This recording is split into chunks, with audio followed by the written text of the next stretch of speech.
3 angels.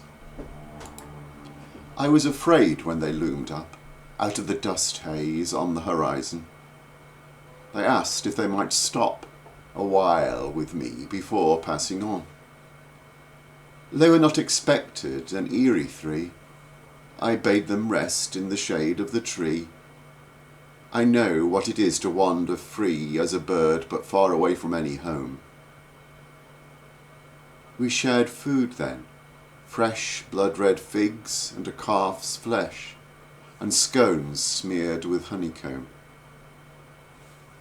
They sat quietly, not caring to make small talk. They were much too real to fake politeness. They asked after my wife and then my son. I replied that we did not have one. But I had Ishmael, of course, my firstborn. They said we'd have one soon, that he'd be the father of many, the progenitor of kings. I thought them insane, as a prophet is mad, as a lover is mad. But I was too polite to say.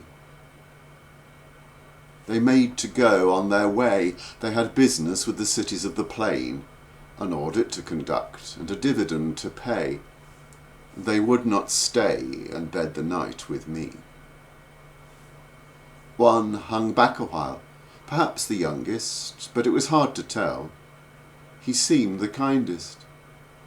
He told me they were come at last to cleanse the land of avarice and lust. I argued then, though fear held my heart in its cold sway, for how could I, a mortal man, the word of God gainsay?